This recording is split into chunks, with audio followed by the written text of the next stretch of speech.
One time for the sickos. I'm all elite with the game from the get-go. Ain't full of no stardust, I'm a real nightmare, bruh. You can meet me at the crossroads. Business is booming, I feel like the hearse and the kid, and they tell me don't hurt anybody. I'm way too fly like Kevin, I could do this all night. Step back, it's a private party, I'm more dirty than dumb with the way I live. No saint like Ricky with the vibes I give. Looking at my watch, it's about that time. When I hit him with the toodles, it's a lot like Tiff. Might as well call me Tony. They don't even know that I'm timeless. AJ Francis, all I really know is first class. $1 million man, too priceless. You ain't even over. Shout out to my dogs like Bron. Baby, I'm a limit breaker. You're just a death rider. Can't rest in peace. I saved that for the Undertaker. Proceed with caution, but you ain't Naomi. Can't book the team. Your name must be Tony. IWC say you got to go. I like Jermaine and Gresh. Run it. Let's start the show. Cool kids step to the front. Cool kids. Too sweet sign for the click. Gotta get the people what they want. Gotta get eradicate quick. Yeah, I'm like Seth with the outfits. Coming in hot too live on your outlets. Running these streets like the prophets. Thank God for the new day. Can't stop it. Jay Uso with the yeet. Eat, sleep, flex, and repeat. Whole new swag with a price on the tag like Javon on the young OG. Better recognize on the mouthpiece.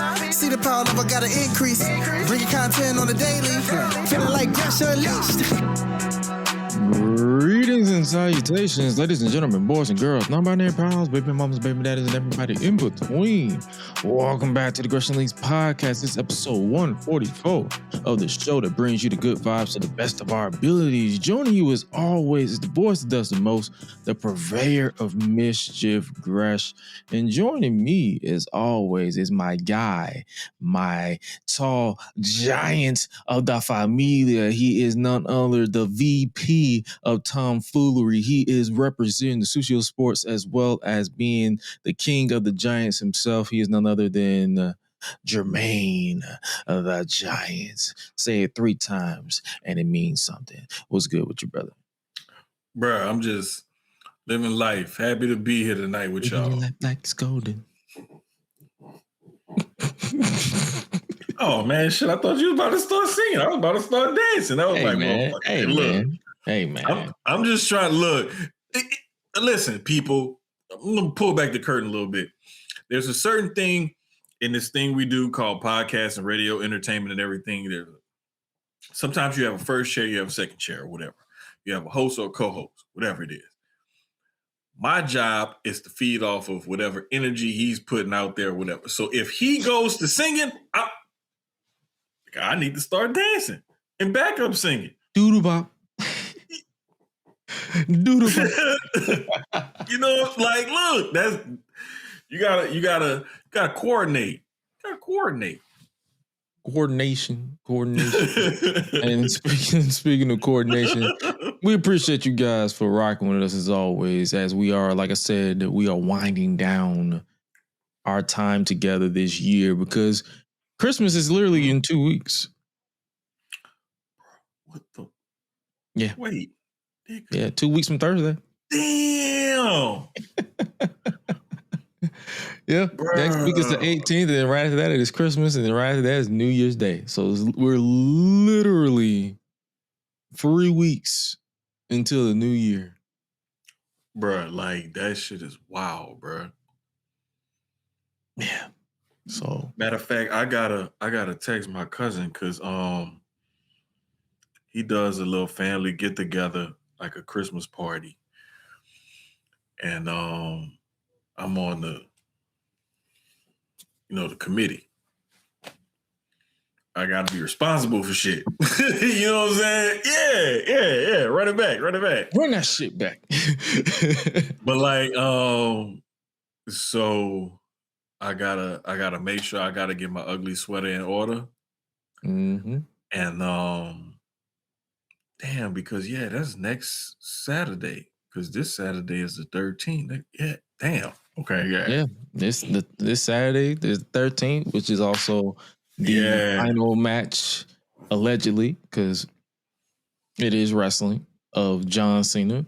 Correct. But the way that man is walking and the way that man has been walking for the past couple of years, I don't feel like he lying. Nah, bro, not at all. I don't. Yeah, man, listen. I recently saw a video of Big Show. Mm-hmm. I think I know exactly what video you're talking about because I think I saw it too. I also saw of Ronnie Coleman.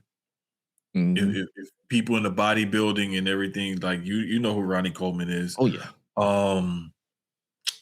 Who else did I recently see video of like an older bodybuilder? Yo, Mike Tyson.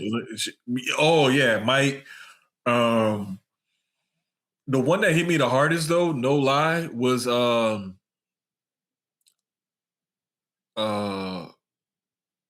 it was like Earl Campbell, I want to say. Who was it that I saw in person though? Like it may have been Earl Campbell. I can't remember, but regardless, yeah. Yeah, you know, when you see people and stuff like that, they're broken down, and it's hard to see people like try to get around like that. You know, and they're just not like it's labor. Anyway, it's fucked up. Yeah. Yeah. What can you say, man? Props to him for recognizing the end and committing to it. And I think this is the one wrestler in history that we'll see that he said, like, this is my last match.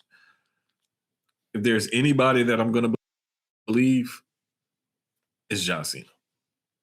Yeah. I mean, stranger things have happened.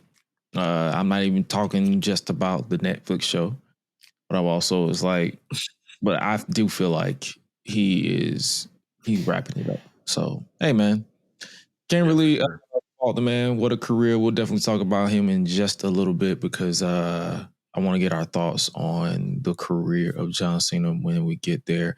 And we were just talking about it before we officially started the show online. If you do not watch the live footage of the show, then you typically miss a lot of the conversations. And I'm mainly directing this to those who are subscribed to the pod over on GressionLeash.com. If you are listening to wherever you listen to your podcast, Apple, Spotify, and all that good stuff. Deadline went down this weekend. Right now is the fallout from Deadline with NXT, because for those of you who are unaware, we typically go live during NXT. So Obafemi is still, or I wouldn't say it still is, and new NXT champion. And I'm gonna be honest with you, I'm not surprised, but I'm also surprised because I was like, oh damn, he won. But then when I saw that they announced the winner was facing Cody Rhodes, I was like, who makes sense for Cody to face if they want to go with that old school Saturday Night's Main Event vibe of the giant versus the underdog, the ultimate babyface, and Obafemi fits the bill. Oh, for sure. Like Oba has not only and I want to see Oba in a good 20-25 minute match too. You know, because I think he has it in him to put on those type of matches. I feel like the max that he's had was like, what, 20 minutes? So he can... I want to say it was like 18, 19, something like it was close to it, if not 20. Yeah. So, yeah. And what better way to test the waters than by trial and error? Like, hey, on a big night with John Cena, his final match, so you basically got Obafemi versus Cody Rhodes. Mm-hmm. And that's if Oba retains, well, I know he retains tonight on NXT, because Tony D'Angelo also just attacked Ethan Page too. So I don't know what they're doing with him. Bro, I'm guessing it's like a wait and see type beat. So can't really predict too much. Yeah, it's going to be interesting to see. I think this Oba Cody match is really going to show us something. I think Oba has a lot to offer, and I think Cody can get a good match out of him, because we've seen Oba do some good stuff when he has somebody to play off of, you know, in that give and take. The stuff he did with 51 Muth. Him and Muth had a good match. The stuff he did with Ricky was good. Stuff he did with Tony D'Angelo was good. You know, like Oba is capable of putting on a good quality match. I just would like to see him how he's going to fare featured against a Cody Rhodes on a big stage. And I think that's going to tell a lot about his main roster prospects. Oh yeah, I feel like this entire card is just a audition for The Office. Like, say, okay, yeah, they watch. And they watch NXT, but like really for everybody who's in Paul Levesque's circle, I'm talking about your Bruce Pritchard, your whoever else is on creative, Chat GPT or Road Dog GPT, all these other people. So, hey, bro, you the way you be, hey, man. Bro, you really can't stand Road Dog, huh? No, not at all. No, his writing sucks.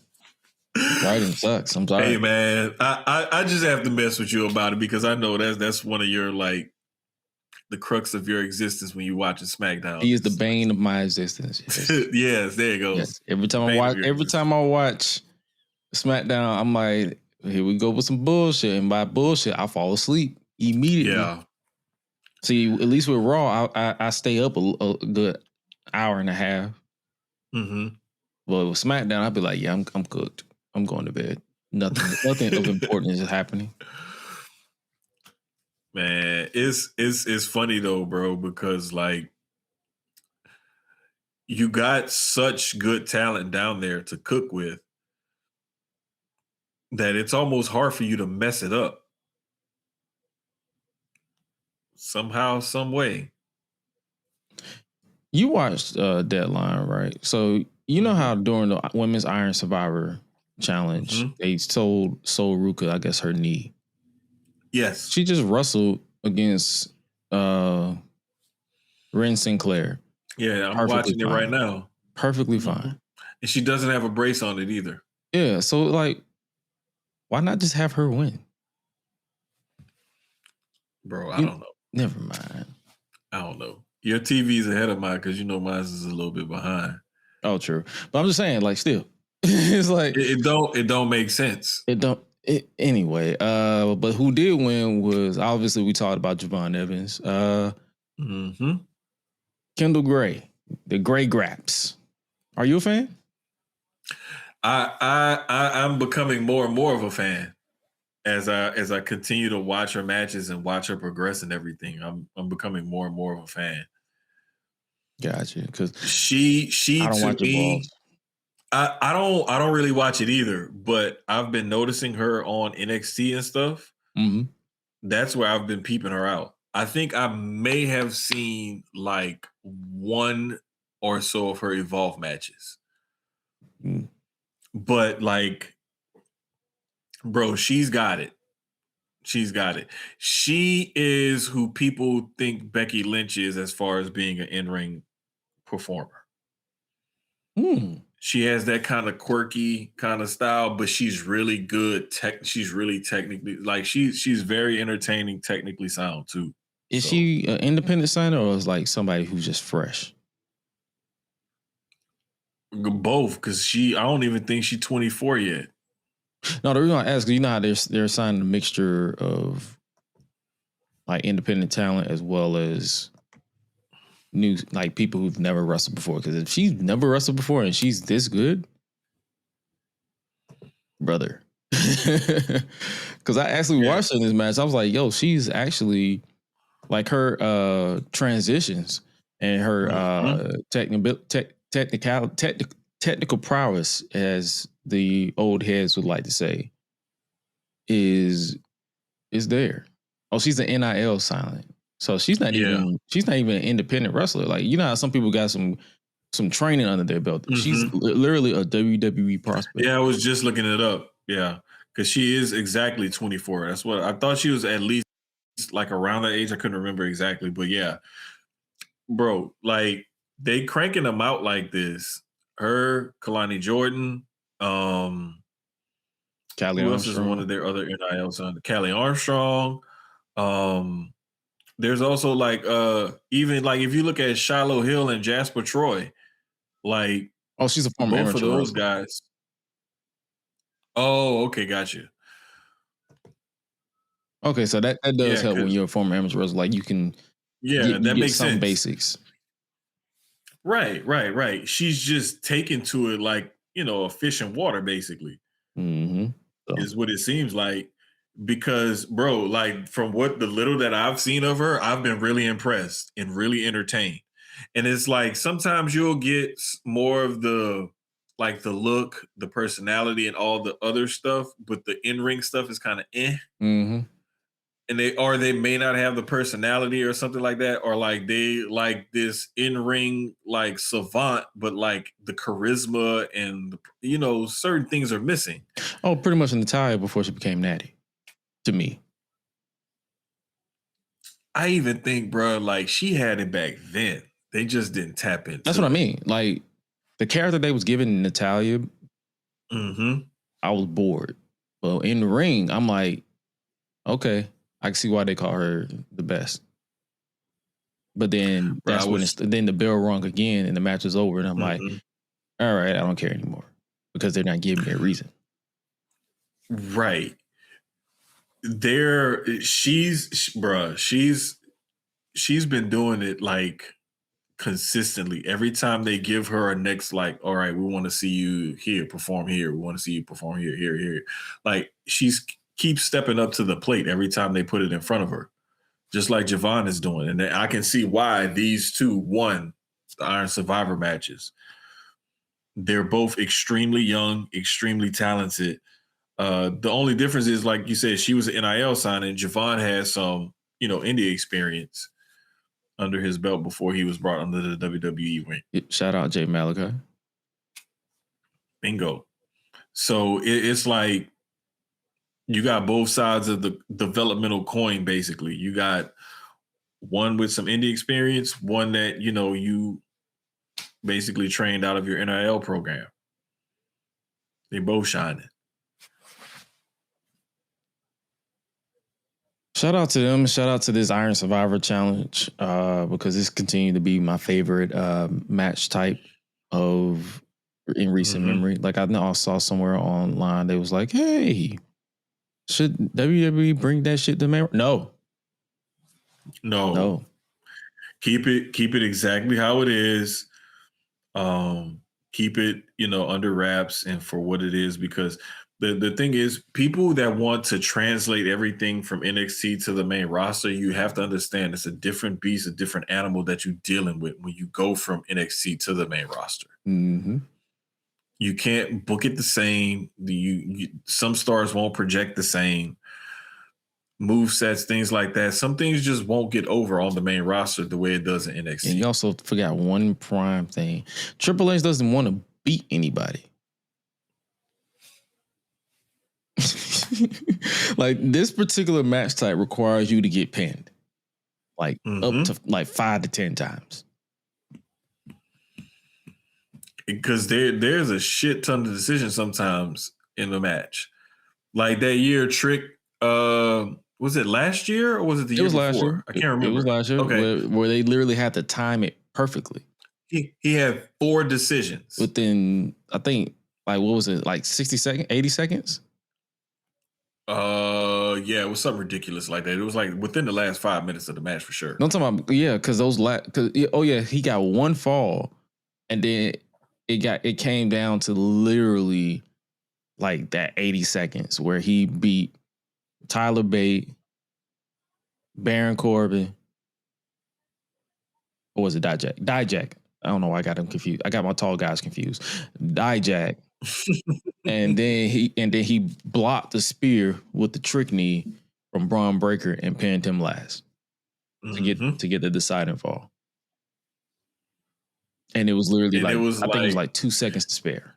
Yeah. It was like 58, 57, something like that on the clock. 24, 58, 57, something. Yeah, but that's still to this day my favorite Iron Survivor finish. Hell yeah. Like I still look at the clips. They tried to kind of replicate it this year on both sides. And it didn't work. It didn't land. Yeah, it didn't land as well. It just didn't land as well. It looked cool, but it didn't land as well. It's like you can't backdoor off of what Trick did last year and the big moment that it was and how frenetic that moment was and the pace and everything in those last few minutes. You can't replicate that again and expect to get the same kind of reaction. You got to do something different. I like the fact that they went really young, you know, with the two winners on the men's and the women's side. But it's like, I mean, who's the old? Like, what was the oldest age? Like 30 in both matches? Probably so. I want to say maybe like 32 or something like that. Yeah, like even if they went with the 30, like this is a young match across the board. Oh, for sure. I think Jordan Grace is what 30? Because John is 30. Yeah, 33, she 34. may be the oldest one. Yeah, she may be the oldest one. Because I know John is like 36. So yeah, that's what I'm saying. I'm like, that's not.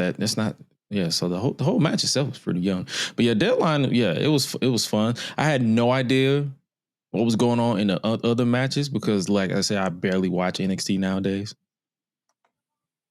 So, hey man, shout out to Deadline and also shout out to Red Velvet for starting the dissension, if you will, of Mercedes Moné at ROH Final Battle this past Friday. Because Friday was like Final Battle, SmackDown, and TNA something. TNA had their shoot. Was it Final Resolution? It's something Resolution, yeah. Yeah, Final Resolution. Yeah. We finally reached that part of the Mercedes Moné train, the dissension. Bro, you know, I have not like preyed on her downfall. I just knew once they started stacking the belts on her, I'm like, okay, the more they go into bro, this is when she was at like 4 or 5 belts. I remember saying this. I was like, that fall from grace is going to be epic. Mm-hmm. And every time they added a belt, I was like, it's going to get more and more epic. The more belts she's like, bro, she got to have a whole freaking cheerleader team or whatever, a bunch of. Do you know how much AEW is paying for backstage help to come out there and just hold her belts for her? Because, I mean, it's one thing to say, okay, you're here at the show. We're not going to use you. But it's one thing for you to appear on TV. Yeah, they just said, just go take your shirt off and hold these belts and just walk out there. Come on, dog. That's a lot of money so that fall is going to be epic. And it's going to be a massive fall to where she's going to be desperate because she has not been able to win the world title. I feel like once she loses all these titles, that's the next step. So she's literally going to win whomever is the women's world champion by, I give it Revolution. The summer pay-per-view for when she finally wins the title. Because she's going to have nothing left. Yeah, for sure. It's going to be so good.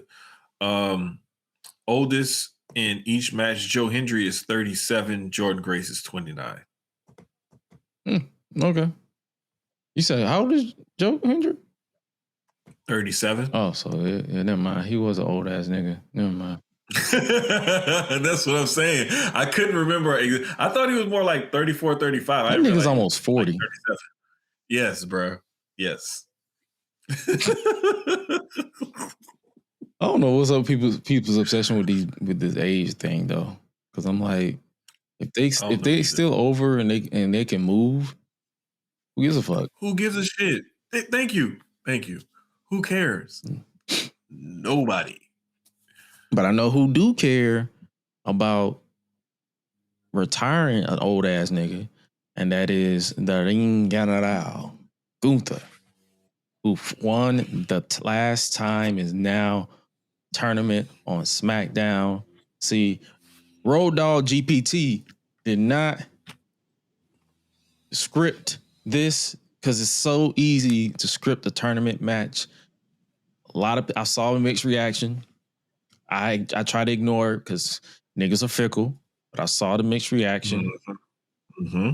Some people wanted LA Knight. I actually saw Jonathan Coachman. I saw someone posted or something. Jonathan Coachman said, I think I reacted to it on Twitter. Not on Twitter, on Instagram. Let me see. Can I pull it up? Because I remember vividly what. Okay. Here's what he said. Jonathan Coachman said, someone explained to me on a SmackDown when the entire show was about setting up NXT versus OGs for next Saturday, on a week when Cena did every show under the sun, talking about how he wanted to pay it forward on the way out, that they heard the fans, read social media, had a chance to pivot, and they still went with chalk. If you wanted a great fast-paced match, Gunther is not the guy. If you wanted someone who could use the rub to catapult into 2026, Gunther is not the guy. When you are head of creative, you have to have the ability to pivot and make changes if the changes make for a better outcome. Instead, we get what all of us predicted a month ago when this started. So why did we even have the tournament? You want to know what my response was? Thank God he's not in charge of creative. Hell yeah. Because it should be boring as hell. Like, nigga, what the fuck are you talking about, bro? It was literally written. As soon as this man was announced for this tournament, in the back of my mind, I'm like, yeah, Gunther's winning. Did you think anything else was gonna happen once he was announced? Hell no. I predicted them finding a way to get him out of it because John Cena was Intercontinental Champion. And I'm like, the winner of this tournament should win the Intercontinental Championship. As soon as Cena lost it, I'm like, oh yeah, we're getting Gunther. I accepted Gunther at Survivor Series. As soon as John Cena dropped that belt, I'm like, yeah, there's no one else. Mm-hmm. And the story is right there. The man who never gives up, facing the man who makes everybody either tap or go to sleep. Mm-hmm. The new modern day legend killer. Yep. He retired Goldberg's old ass, and now he's about to retire John Cena's old ass. And what's this? And what's everybody's like? They be wanting new stars unless it's their favorite. Like they don't. It's like, yeah, we want new stars, but it has to be our favorite. But I'm gonna be real. Some of y'all favorites is ass. Like, let's just keep it a bean in the buck. Like, there's a reason why your faves that you desperately want to push are where they are right now. And our Gunther is where he is right now. Because he's that guy. Like, bro, this man, like, to this day, I still bring up the fact that this man got a great match out of Braun Strowman in 2022. Yeah. This was his during his second run. After I was like, yo, let's I was like, bro, let's just let this match be a squash match. Like, why is this match even happening? And then for when the final bell rung, I'm like, this man got a good match out of Braun Strowman of all people. And you know, Braun Strowman he walked like he got knee and hip replacements. Yeah, that brother's knee was on a Make-A-Wish island. Like, it was literally invisible. So, yeah, Gunther is one of those guys where it doesn't matter who he's in there with. He's going to get a good match out of him. Or that person is going to step up. And just like we talked about last week with Solo got that in his bag. So to see him perform like that against Gunther, it brought back memories like we talked about of NXT Solo. Mm-hmm. Because he could cook you in the ring and on the mic back then. And it was just like, it was like one of them things where even though he lost, it was like, okay, but we recognize Solo still got it. Gunther is just, he's that measuring stick guy. but in a sense where instead of him being more of like the Dolph Ziggler type of or the Miz type of measuring stick, where it's like, okay, you pass this test, now you can move on to the next level. It's more or less like who can come up to my level as far as a measuring stick. Mm-hmm. So instead of him being a milestone or a notch on the belt, he's more like the belt buckle itself. I am the belt. Bingo. What's always funny to me is how people expect you to be successful and then just stop. Mm-hmm. Like, what is everybody's obsession with? Like, okay, yeah, this person won the world title. Yeah, this person won the Intercontinental Championship. Okay, now stop pushing them and push somebody else. There's a reason why they keep pushing him. It's because he's actually great at what he does. Thank you. And you wishing him go away is exactly what they hope for, because he is the perfect foe for Mr. Never Give Up. Like, bro, can you imagine the reactions and from a production point, the different reaction clips that they're going to get when Gunther beats John Cena? Oh, man. Brother. Hey, man, listen. I'm going to put it to you like this here. The reaction community and all of that, like, there is going to be so much footage. Like, you could go days and not see all of it. And I'm talking about days consuming it and still not see all of it. Mm-hmm. Because it don't matter how this match ends, there's going to be a shit ton of reaction videos and footage and memes and all kind of stuff.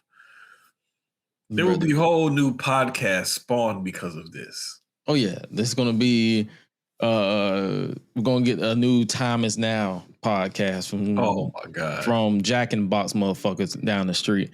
We don't know, but it's gonna be called the Chicken Brothers. Mm-hmm. Hey, I'm giving y'all some free names. Oh shit! I'm giving y'all gonna call yourselves the Rukas. Like Soul Ruka. Y'all gonna be like the Rukas. Like y'all gonna have a surfboard theme where y'all gonna be bitching and moaning. Chill. And bitching. And bitching. And bitching. About everything under the freaking sun.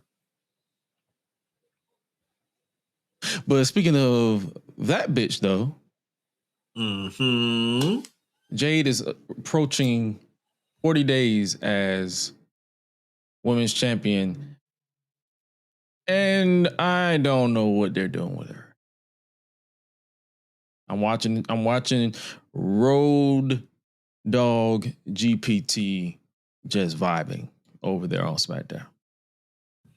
I really think that they're just trying to establish her as like this badass and get over this character change. But that division is so weak, it's not helping. Right. So it's like, I mean, she got some shit over there to work with. They're not giving you her versus Charlotte yet. Yeah. They've teased it. They just haven't given it to you yet. Like, she got to build up to that. Now, what I mean by this division is thin is when you look at Raw and you look at SmackDown, it's night and day. Big time.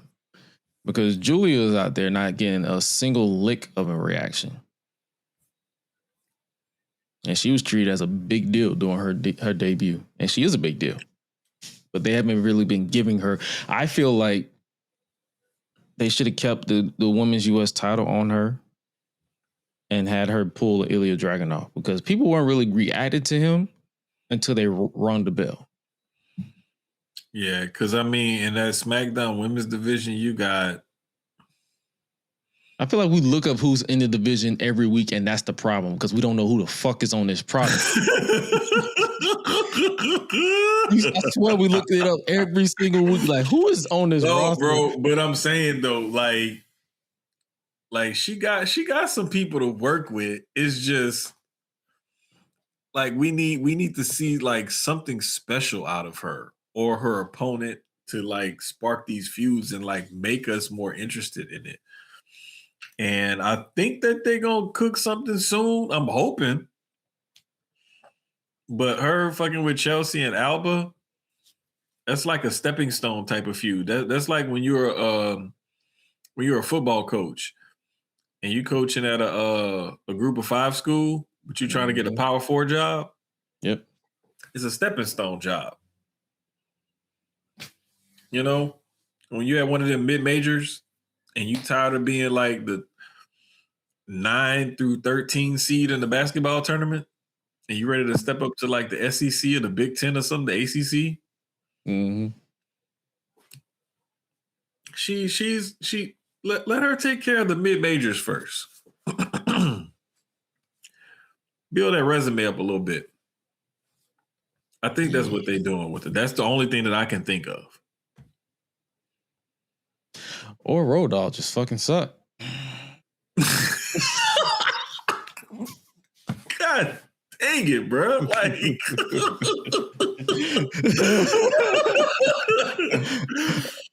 damn, man. I am like making this compelling case, and he just goes back to. I just went straight to the point. I didn't even beat around the bush. I'm like, what, that nigga just suck. Could just be Road Dogg again. You know that nigga does suck. Like, hey, you know, I mean, it what it is. And you know what? It's probably good that we are winding down. Like, they're in the wind down season. Mm-hmm. And it's good that we're in the wind down season because if it gets to a point where we're just beating a dead horse, we're repeating ourselves, we're insane ourselves. Yeah, pretty much. So it's cool though because it's just one of them things, bro, where the way I look at it, what can you do? Either you're gonna watch the product and check it out, or you're not gonna watch it. And there's different ways to consume the product, whether you directly in and like watching it live and supporting it and everything else, or if you just, you know, watching it later or catching it on social media or whatever. that is also true. What is also true is Cody tried to take this man Drew's eye out in the parking lot. Hey, bro, that was like it reminded me of what is that shit called? That new sport, car jitsu. Mm-hmm. Where dudes like you be in like a seatbelt in a car, and then you got to do jujitsu in the car or whatever, or like they be fighting in a phone booth. Mm-hmm. Yeah, it reminded me of one of like watching one of them videos. Like you just be like blindly scrolling, and then you come across like some random shit like that, and then the next thing you know, you're in a rabbit hole of it. That's what that was. That's what that felt like. It felt like that random, you know, 2:37 a.m. Woke up to use the bathroom. I can't go back to sleep, and my YouTube is on some weird shit now because I didn't set the settings before I went to bed. Oh yeah, because I do turn off my auto play because I don't want to wake up watching the most random video. Bruh, I have to remember to set it because like it'll say like just suggestions. And then it'll have different suggestions, like suggestions from this channel or suggestions from similar, blah, blah, blah, blah. Like there's a way you can set it to where the next video that plays will be whatever. Now, if something come on after that, I don't know. I think you screwed. Yeah, because I fell asleep watching, I think I was watching Backlash 2008 or SummerSlam 2008 on the WWE Vault channel. And then I woke up watching the feud between Tupac and Biggie, what happened? And I'm like, how we get here? Bruh. I'm like, how do we get to this point? This is how I found out they have like sleep sound videos and different sound videos, AMSR videos and different like all kinds of stuff. Bro, I woke up and I was like, man, it's so peaceful. And I look and it's like a sleep sound video. And then I woke up one time and it was like, it was reading the Bible to me one time. And then one time I woke up, bro, and it was like different. I don't know, bro. I don't know. It was like some weird, like some other stuff, like some different sounds and different things like that, like different, like literally different sounds. I was just like, bro, I got to remember to set this the next time for the next video.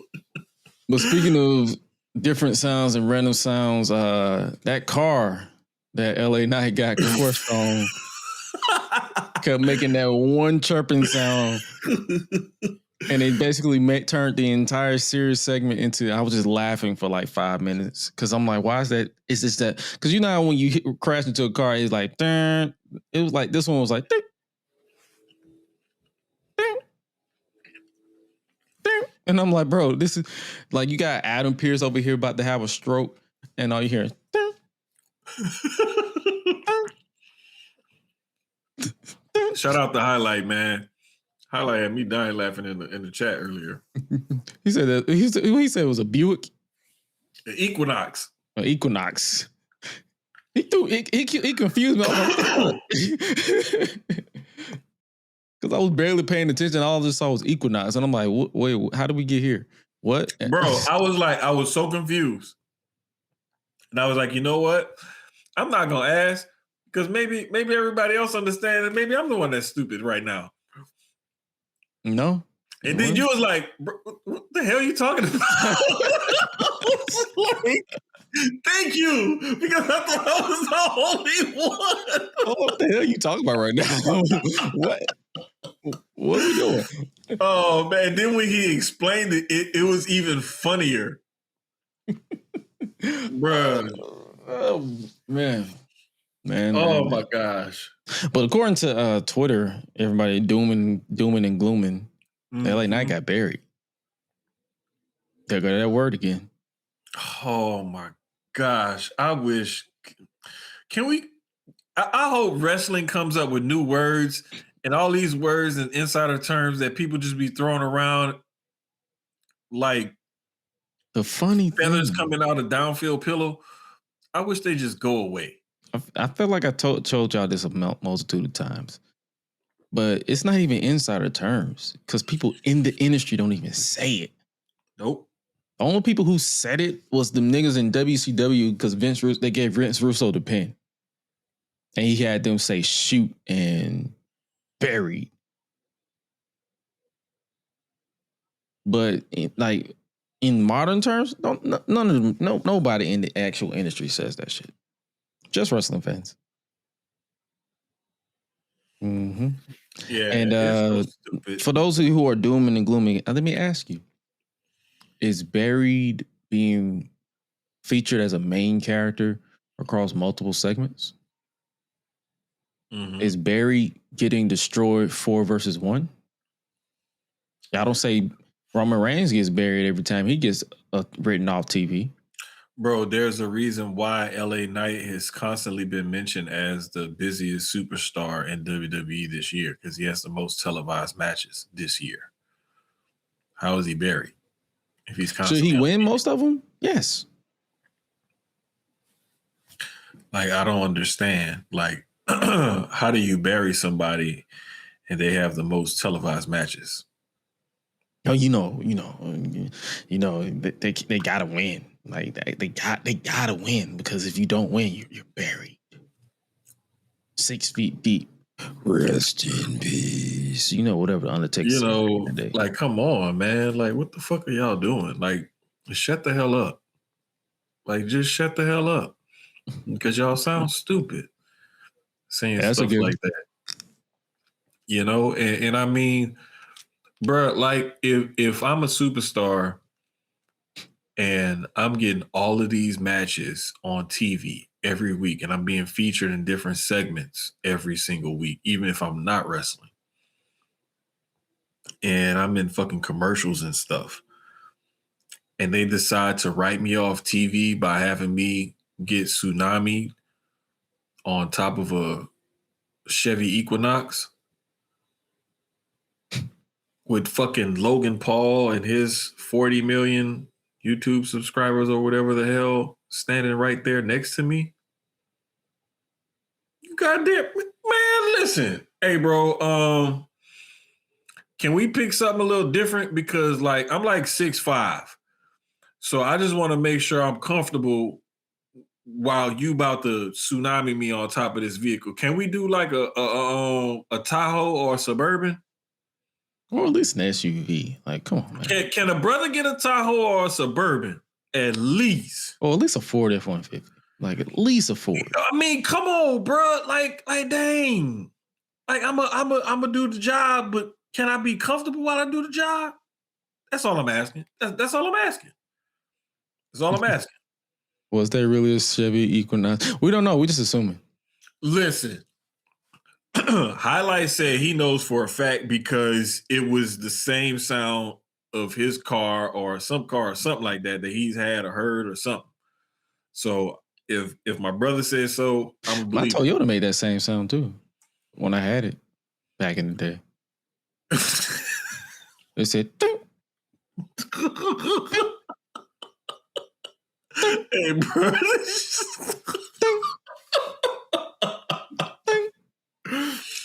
Say, man, y'all gonna have me going back watching that shit every time I hear that car make that noise.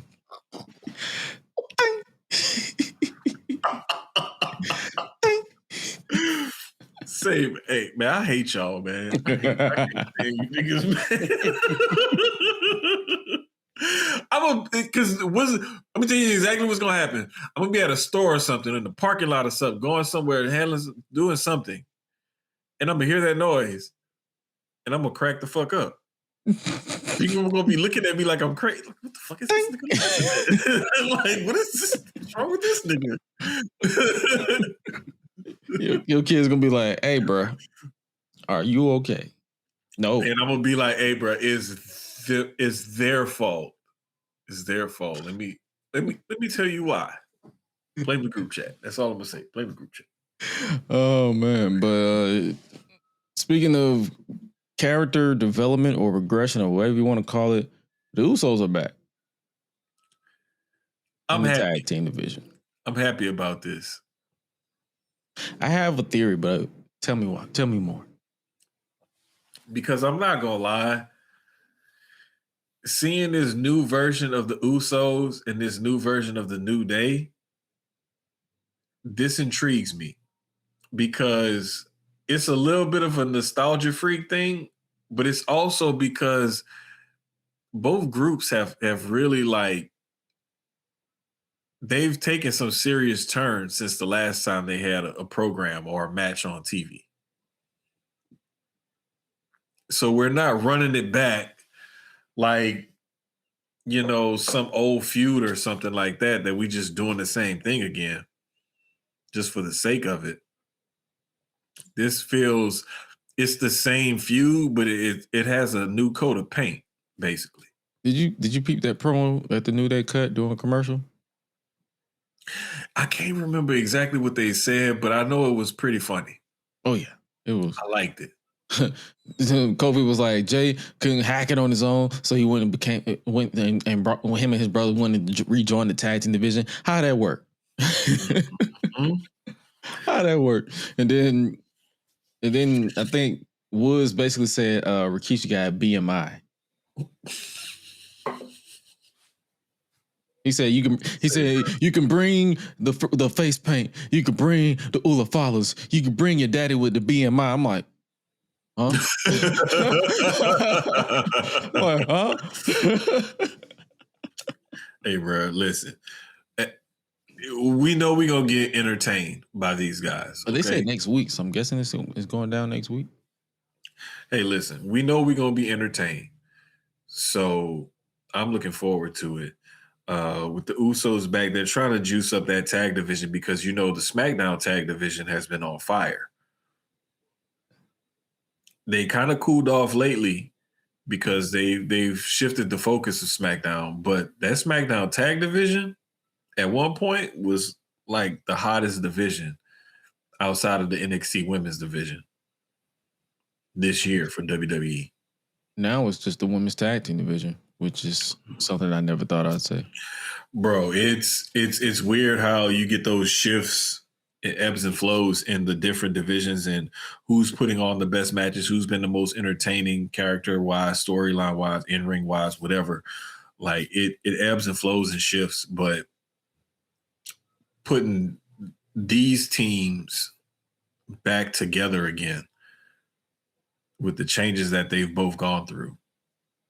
To answer your question, Ray, what is a BMI body mass index? He basically just called Rikishi fat as shit. Mm-hmm. Mm-hmm. Yeah. it was a nerd way of calling him fat. Yeah. Yeah.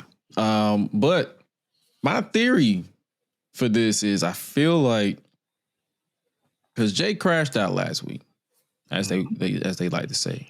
Mm-hmm. Even though me personally, I feel like the classic definition of crash out isn't what people think it is today. Like to me, crash out is someone says something to somebody, they immediately slap the shit out of them, unprovoked. And Booker almost died from overfemi. But my theory is I feel like this is a catalyst for Jay's heel turn. You think something tells me that they're gonna lose that tag team titles, like the tag team title match. Mm-hmm. And it's gonna be there's gonna be a situation where Jay's gonna crash out again, but he's gonna take it out on his brother. He's gonna pull a Batista. You're supposed to be my brother. Yeah, come on, man. Come on, man. Come on, dog. I don't think he's gonna go that far. I think he is gonna crash out again. But I think Jimmy rolls with him. You feel like both of them going to flip? Yeah. I wouldn't be mad at that. I can see that. But because the New Day are such good heels right now, and they've been working that heel angle for that time, why do we need them two heels to face off against each other? Like, I want to see something different. I don't think they're going to. I don't think he's. No, what I mean is they're going to get all the way to AJ and Dragon Lee, and then now they're going to lose, and they're going to flip. That I could kind of see it. Oh, that's what I mean. Like that's where I'm getting at. I'm not talking about turning during the New Day match. I'm talking about they're going to win. Obviously, win the New Day match, but they're going after the tag team titles. So I feel like what better way to establish this than to have them, like, even Jay would crash out. He's like, bro, I can't even win with my brother. Mm-hmm. Yeah, I could see that definitely happening, but I don't know, man. It's something about it where I don't want him to turn heel on Jimmy. Mm-hmm. If they do turn him heel, whenever they do that, I want him to turn heel on someone else. Me personally, turn heel on Roman. But Roman don't ever clock in, so that ain't happening. Look, man, don't get mad at that man because he got a great schedule. Oh, I ain't mad at him. I'm just stating the obvious. You ain't got to clock in. You clock in when you feel like it. Hey, listen, look, I only got a certain amount of dates on my calendar, player. Bro, I would kill to have that kind of schedule. But nah, I think the biggest thing is the merch is moving. So I think that has a lot to do with whether they're going to pull that trigger and go in that direction or not. Yeah, Interesting. And We're both watching the same thing.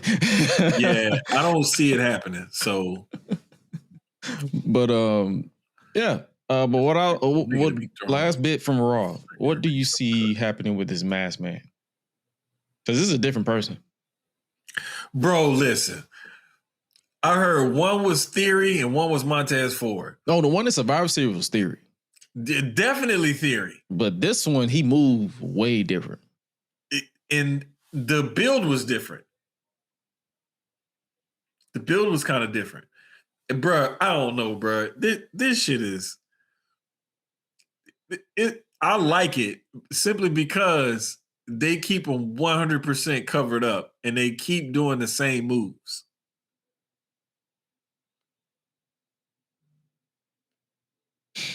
Yeah. So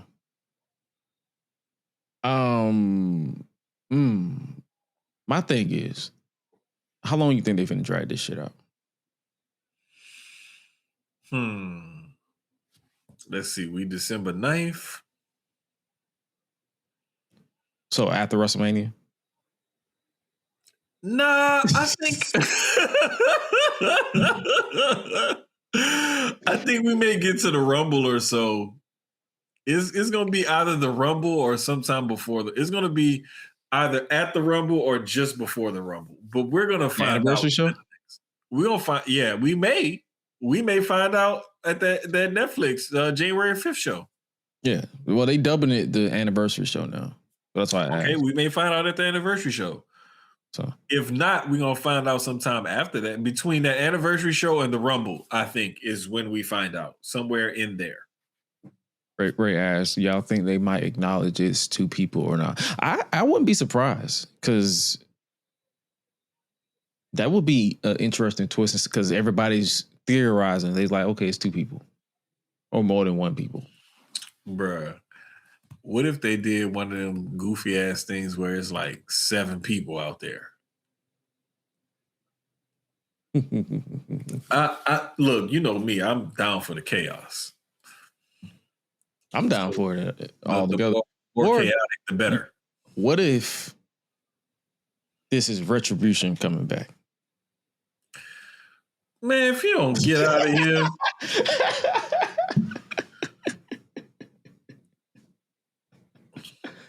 Get your ass out of here, Crowbar or whatever the hell his name T-Bar? was.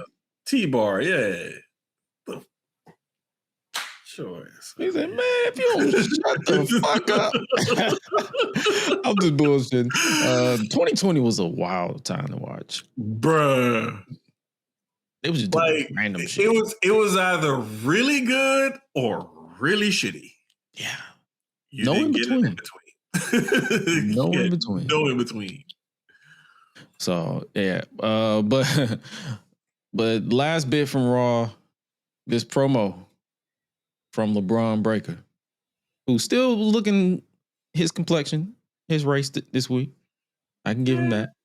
Somewhat. He looked tanned. He was a little tanner than last week. Naturally tanned. He was natural tan this week. He wasn't obsessively tan. Yeah. He wasn't I know Black SpongeBob. He wasn't the SpongeBob tan. Remember that episode of SpongeBob where he got tan and he was like extremely brown? Yeah. Hey yo, nah, but that brother do be having some issues with tans. Also, he has issues with being insane too, because this man said Punk look like a crackhead, and he gonna steal his wife. Yeah, he went there. He went there. Like that's all I can say. He went there. He like, yeah, that happened. Like that's literally my reaction. I was like, what's this nigga on? But I was like, yeah, he went there. He went MJF-esque, if you will. Yeah. It goes with his whole like off the hinges type of thing. Mm-hmm. And just balls to the wall. Like, I'm just gonna say what I say, do what I do, blah blah blah. Like, it all goes with that, so it flows and it makes sense. But he's got to find something else besides just because this seems very like 1987-ish. Like I'm about to grab the mic and okay, cool. Like, can you cut a different kind of promo? Yeah. Like, I don't want to hear that every single time you grab the mic, bro. I'm sorry. We require a little bit more from people. They got 4 weeks? Yeah, they got some time. Yeah, so hopefully they figure it out. But yeah, this week, I mean, I wasn't necessarily bothered. I didn't lose sleep over this promo. No, not at I all. feel like But last week's promo was definitely better. It's gonna take him some time to find his groove and everything. I just hope that he doesn't rely on this. Like, don't fall back on this. But that closing segment in general, even with the beatdown, I felt like he just kept going. Like it felt like something was supposed to happen, but it didn't. Yeah, I don't know, man. We'll see how they keep progressing towards this match. They got some time to let this feud build and cook and actually like take hold and take shape. But I don't know. We'll see. Yes, sir. Speaking of we'll see, switching gears to AEW this week is Winter Is Coming. They will actually be here in Atlanta, Georgia. It will actually be in College Park at the Capitol Center Arena. So put it this way, College Park is more Atlanta than Duluth. So they're actually in Atlanta and not Duluth like they were the couple of when Cody was there. Got you. It's pretty much headlined by some solid matches. They're gonna start Winter's Coming in Atlanta, and then they're gonna go to Wales for Saturday's Collision, and that will be earlier in the day. I think that'll be like around 3:00 because I think they're not gonna go head to head with John Cena's final match. Yeah, it usually be like anywhere between noon and 2 p.m. or so. Yeah, it's coast to coast. There's a lot of coast to coast. Yeah, because I remember like when there would be boxing matches or something like that, or like if I'm watching certain soccer matches, it'll be like around that time. Yes, sir. So Winter Is Coming for Dynamite will be headlined by Joe and Eddie Kingston for the AEW World Championship, the finals of the Women's Tag Team Championship, Babes of Wrath versus Toni Storm and Mina Shirakawa. Never before, probably never again, but who knows? Swerve Strickland, Hangman Adam Page versus Powerhouse Hobbs and Shibata in a tornado tag team match. Now, this was an impromptu style, but I will actually be in the building for this one. Oh, for real? Yeah. So I get off work around, I wrap up with this show around 4-ish, maybe 5. And then I'm just gonna head straight to the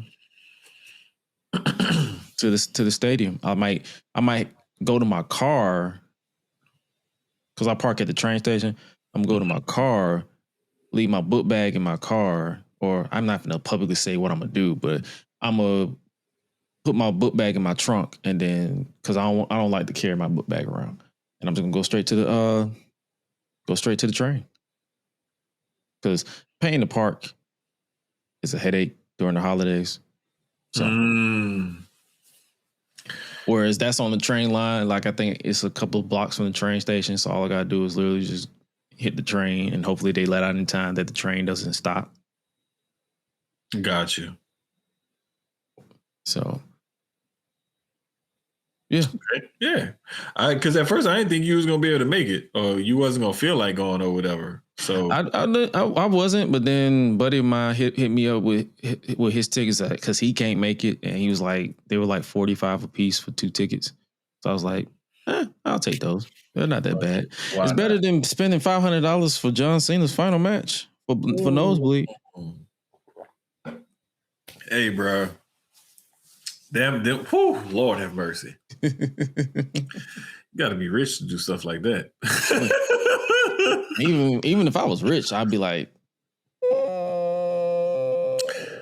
you got to be rich or wealthy. One of the two. yeah. And I'm neither. So I don't know what to say. But yeah, Winter's Coming on paper. It's looking like a solid card. And on top of that, we have the Continental Classic as well. We have the updated brackets for the Gold League and the Blue League. Right now, we have Kyle Fletcher in the lead for the Gold and a two-way lead from Claudio Castagnoli and Konosuke Takeshita in the Blue League. Mm-hmm. So yeah, man. Oh, and also Darby Allin has officially been medically disqualified. So Jungle Jack Perry will be taking his place. Oh wow! So he faced off against Kevin Knight, and that's how Kevin Knight got the 3 points.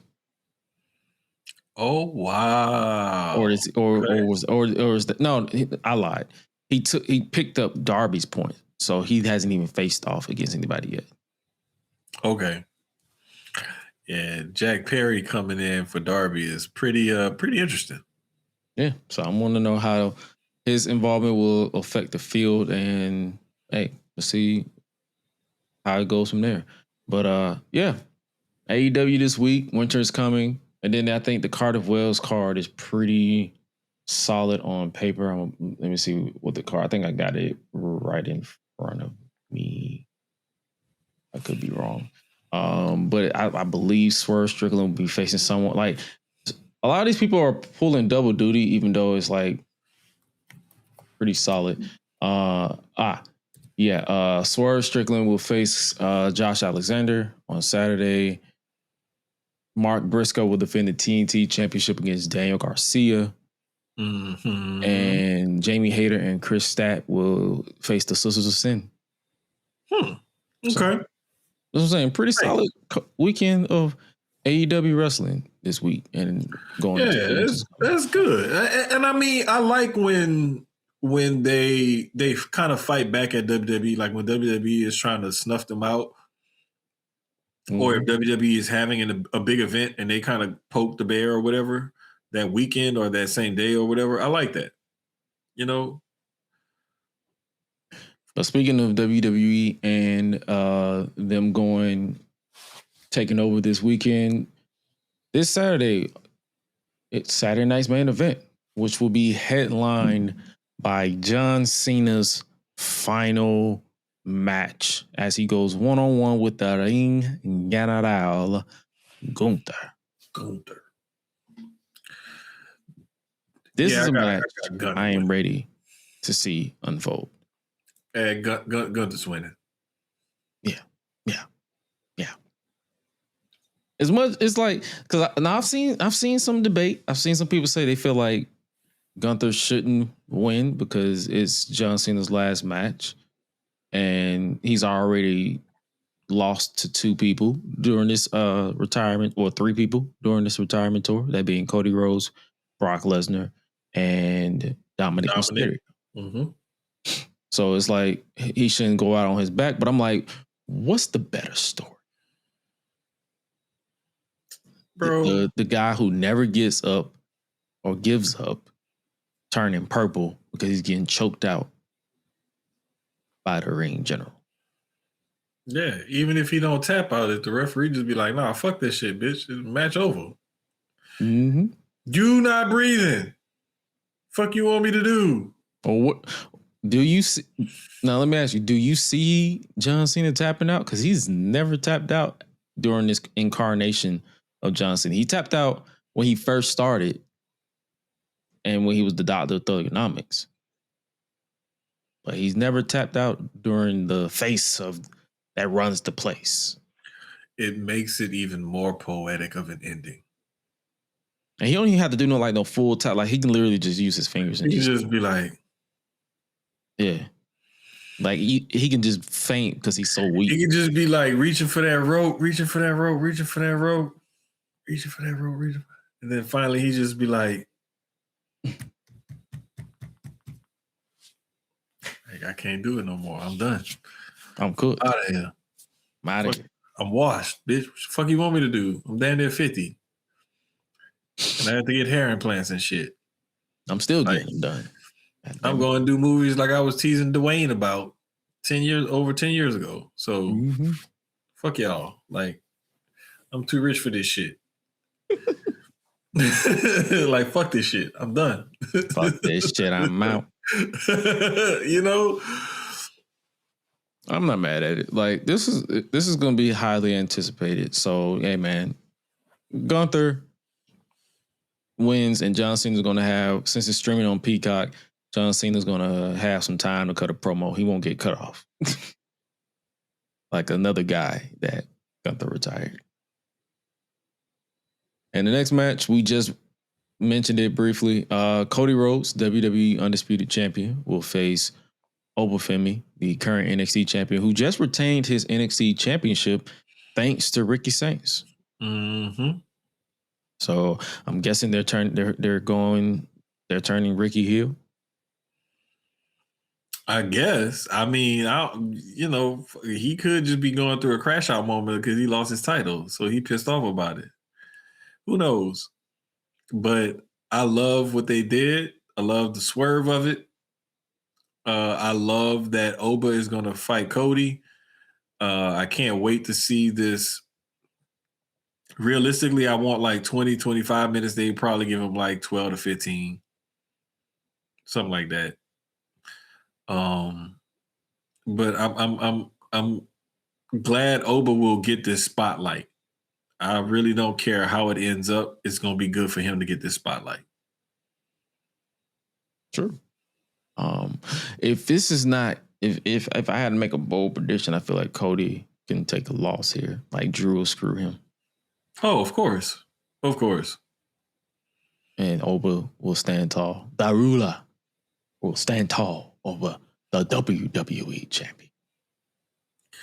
And it can even be where Drew attacks Cody and Oba gets the loss by disqualification. Mm-hmm. And then, whatever. Something stupid. Yeah, I don't give a damn how it goes. I'm just glad Oba is getting the spotlight.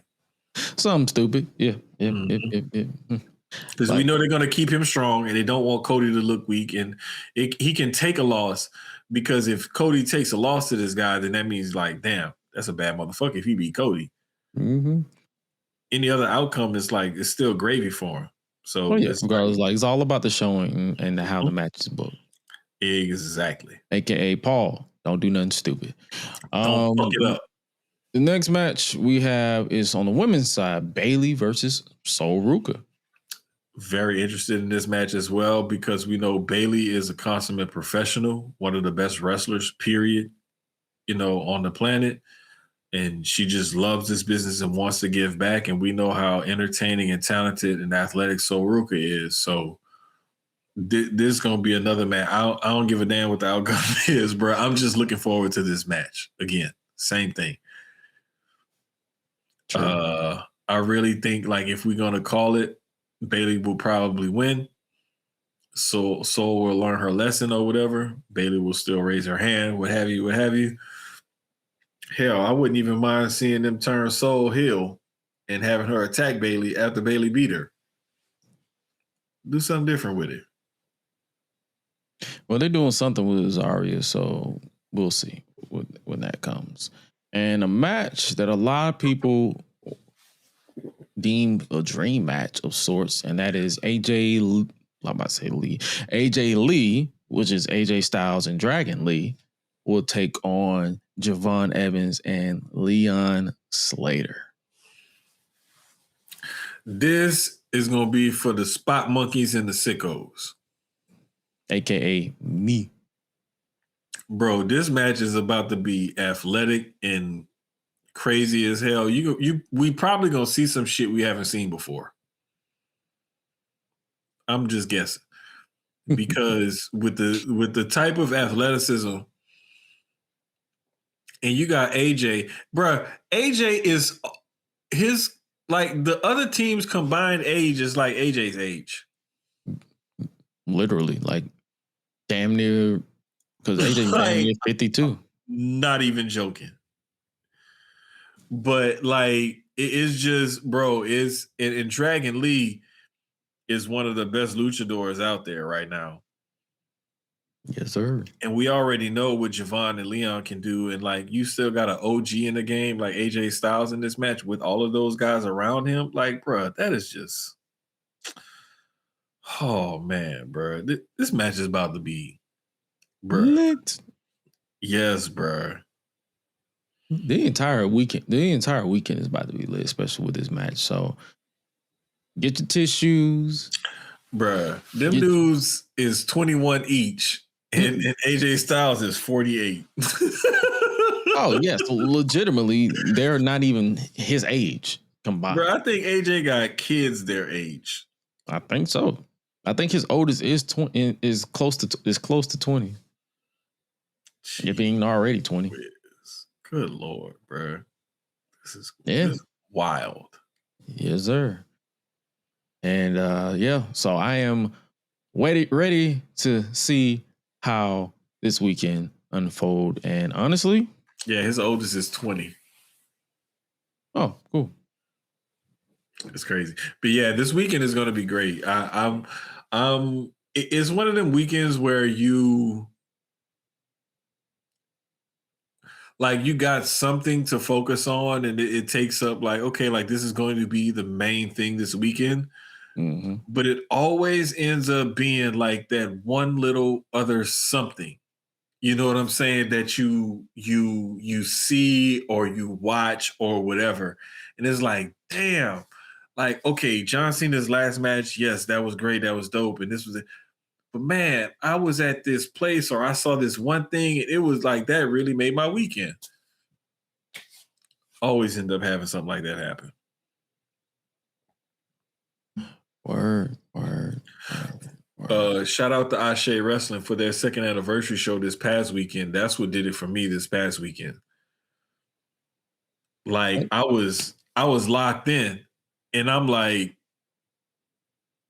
I'm just sitting here, bro. I got 2 different football games, or a football game and a basketball game on the 2 TVs. But I'm sitting here like locked in on my laptop, like watching Ashe, like, oh man, bro, this shit is dope. Speaking of football, what was that play on the Browns? Which one? That last one where he legitimately ran. Oh, the 2-point conversion? Yeah. Okay, so like you have certain little money plays or whatever for certain situations. That was probably something like Shadur said in his press conference. Like they wouldn't call a play in the game if they didn't like run it and it worked in practice.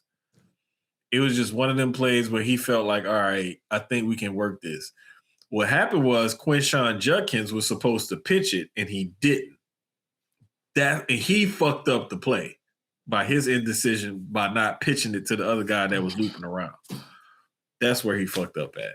I just bust out laughing because I was like, my initial reaction was like, what the fuck? And I just bust out laughing because I'm like, that was fucking stupid. That's exactly what happened.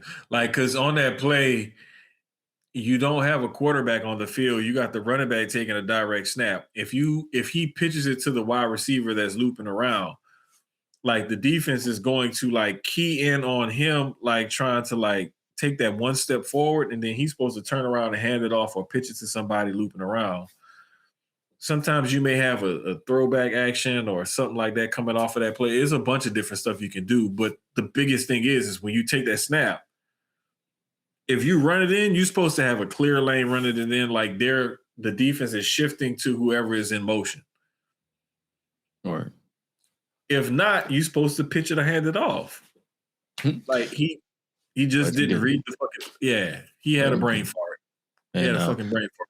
And also Kansas City Chiefs, they're out. They're out of here.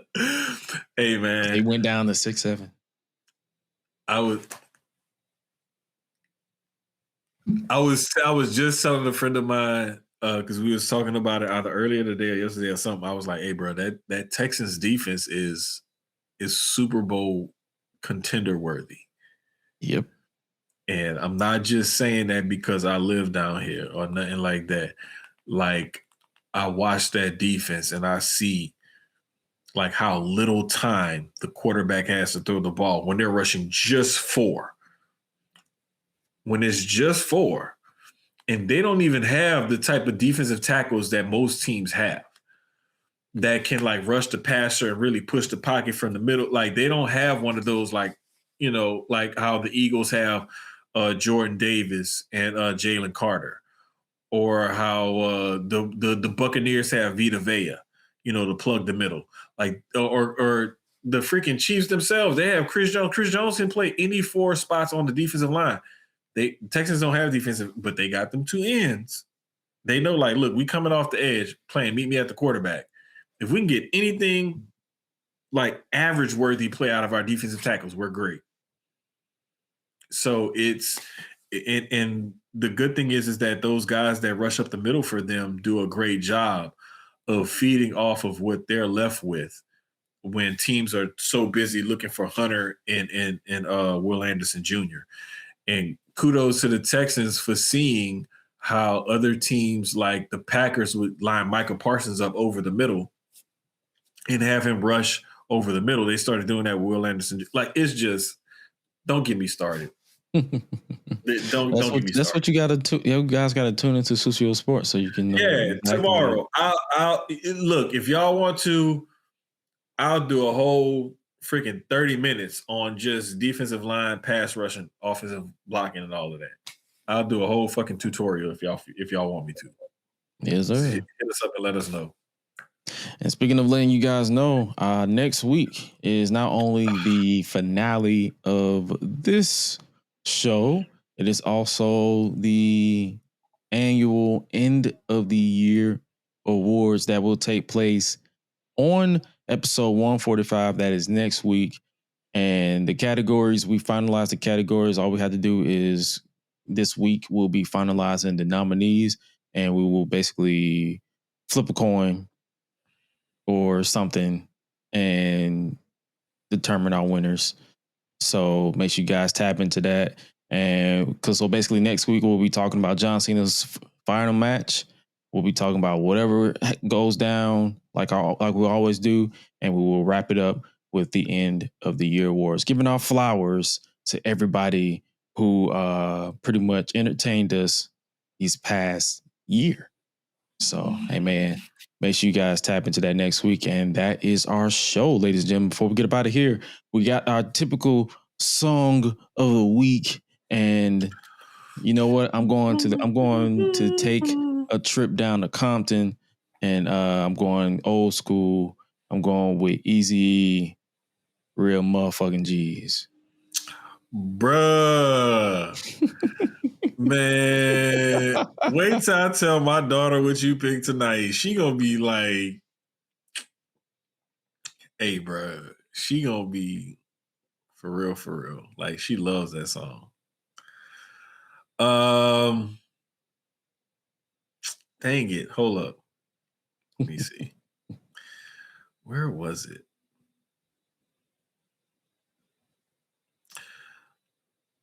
Oh, yeah, that's right. Okay. A Dream, Jay-Z, featuring Faith Evans and Biggie. That also popped up on my YouTube videos when it kept going. I didn't realize 50 and Jay-Z had a beef. I knew about 50 and the Game. Mm-hmm. I didn't really know about. And then the more I listened to the video, I'm like, this more so sound like 50 was a fan of Jay-Z than beefing.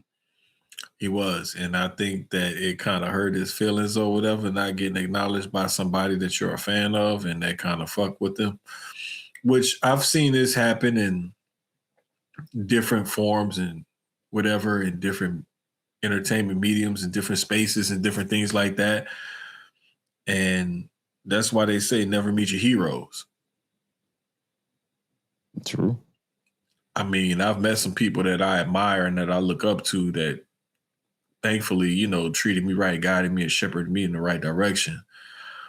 And like, you really feel the weight of the loss of some people when they're not around.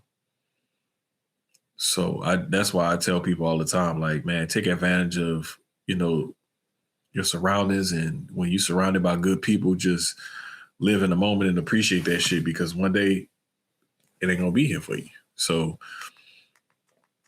do what you can, while you can, when you can, and for who you can. Very, very well said. And well, who knows? You can also be a Pittsburgh Steelers fan.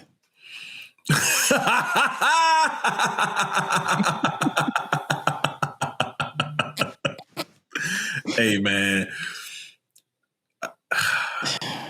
It sucks, but it is what it is. Hey, man. We are winding down the football season. We're picking up on the basketball season, and we are winding down on this show. Thank you so much for joining us, ladies and gentlemen.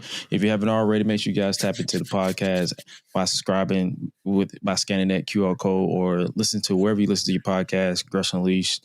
That is simply straightforward. And if you want to follow yours truly, @Gresh, Gresh everywhere else. I can confirm, starting in the new year, if you are watching on the YouTube side, Gresh Unleashed will be moving to youtube.com/@Gresh, the main channel. We are kicking back that channel off in the new year, and we made the executive decision, or by me made the executive decision to merge all the content into one central hub. And it makes sense to use that channel as opposed to this current one. Like, we appreciate you guys for subscribing to this channel, but if you are subscribed to this channel, just subscribe to that one if you haven't already, because that will be the new home of the Gresh Unleashed podcast in the new year. These episodes are not going away at all. Like, this channel is still going to be up, but it's not going to be active. That channel. Right. So basically, just make sure you guys tap into youtube.com/@Gresh, and that will be the new home for Gresh Unleashed. I believe I am working with Ruthless Lala to bring her show back, so that will be the new home for shit. Here we go again. So much content is going to be coming your way on my end, because hey, these last 2-3 years has been the year of reshaping and refocusing myself, and now we're hitting the ball rolling in the new year. We're locking and loaded. Shoot, I didn't know Jermaine had any shares for him, but yes, I believe it or not, I make the final cut, but I always ask for everybody's opinion, because because it is a joint community over here. Like, we are doing our thing as a unit. So it's like, it's not fair for me to say, hey, this is what we're going to do. It's like, hey, what do you guys think of this? And I'm always open for input. So, hey, make sure you guys tap into that, and make sure you guys tap into Sucio Sports, as well as Jermaine himself at @the_Jermaine. Make sure you guys tap in with Highlight Reel. He's winding down at work as well. And I believe he's going to be with me tomorrow at Dynamite. But nevertheless, make sure you guys stay safe out here in these streets. And remember to always eat, sleep, flex, and repeat. We out. Y'all be crazy. Go be good, or be good at it. I'll go eat some food too, because that's what I'm about to do. My fat ass. To all those people who think black people are envious and lazy and jealous, they never factor in how much black people really and truly don't give a fuck about what you got going on. You really think somebody is out here worried about your little fucking BMW? Man, fuck you. And everybody who looks like you. 99% of black people don't give a shit about everybody else.